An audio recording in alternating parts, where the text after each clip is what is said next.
Hey, what's up, guys? Max here, and let's talk on how to pick up Bastion and is he worth buying. Okay, so this is how normally you would want to consider picking up Bastion. Inside the game, there's always an offer, early access bundles, and those are going to have a nice increased price tag of $400 because you can buy that 4 times there, as you can see it. But in this case, this specific champion, you're going to want to go into the web store. So let's bring that up.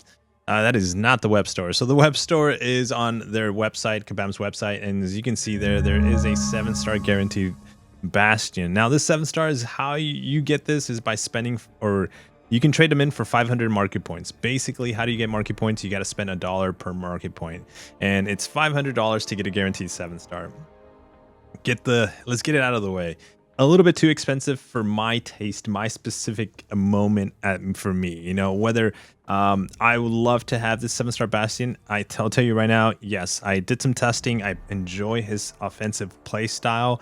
We haven't fought him on defense, but I even think that on defense he's going to be a okay champion. I wouldn't say he's going to be our best defender for 2025, but he's going to be a decent defender applying the tech damage debuffs on the opponent, because every single hit, every single medium or light attack, you basically get one on you as you're fighting him on defense. And those are one of the benefits he gets when using him offensively. So he's not going to be like the craziest defender again, but he's going to have maybe a little bit of a stall with the regen. So if you apply some poison on him and stuff, any debuffs, I believe, bleed or poison, he does get the regen. So do I want him? I really want him. Okay, I just cannot pay the $500 at the moment for this guy, and I think that's a little bit steep. You know, a lot of people in different scenarios play this game, and that is the situation you might be in. If $500 is not a big issue for you, and getting the 7-star Bastion this way, a guaranteed version of him at least this way, is going to be the way to go. But if you're picking him up this way, I would suggest you do this combination. You go with a bundle, which is part of his early release bundles. Get you know, it's $100 already there. You get yourself a 6-star Bastion too as well. You get yourself 12 crystals to be able to spin out for a possible dupe on the 7-star version of the Bastion you're going to be getting. And I would go for the guaranteed resources, which means I would go for the not more sunken riches. That means you're going to get 14,000 units, you know, loaded into your account along with the 7-star Bastion. So I think that's a really nice win.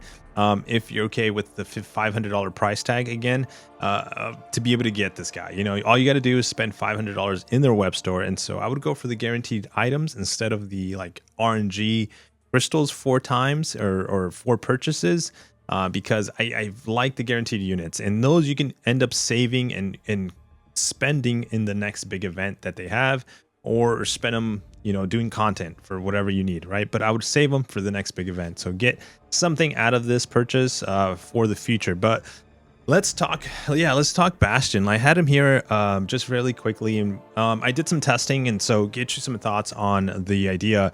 We'll definitely do some testing and some actual gameplay, but one of the things I did like about him is the fact that he's going to be a very hard counter for onslaughts.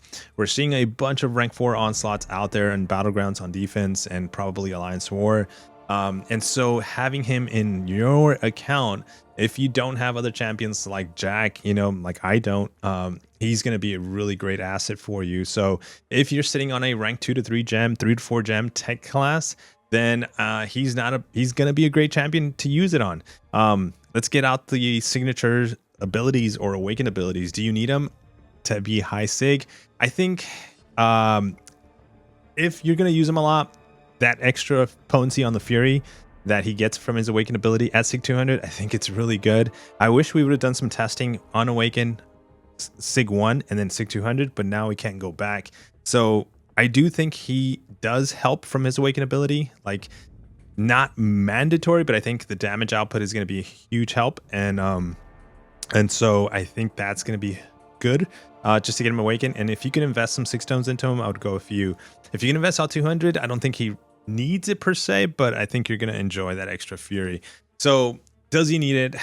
If you're taking him to rank 4, and I think you hopefully have that awakened ability for him, since, you know, these are super rare at the moment. But Rank 3, yeah, for sure is a must for me if I can get my hands on this guy, especially when he comes around on that Titan Crystal. So 84 days from now. So the other features that I like that he's always applying this techno mechanic, a debuff on the opponent.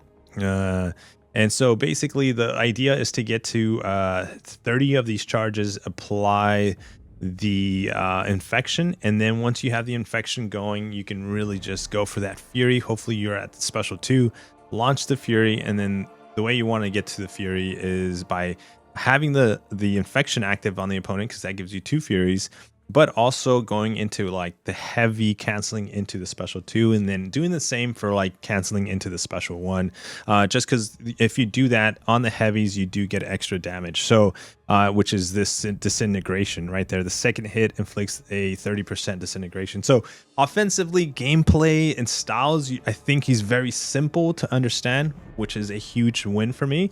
And the damage output is not the craziest, but he is applying a good amount of damage, especially against Battlegrounds fights and champions. If he's mirror matching rank 3 to 3, I think I was doing 40 seconds ish, like maybe high 46 seconds on some onslaughts that I was doing, and very simple testing, early on. So ultimately, I wish he was cheaper. I wish Kabam just didn't want that much money from the players, and it just made him a little bit more attainable. But $500 is just too much for me. We have other bills to pay. My name is Jeff. We have other things to take care of.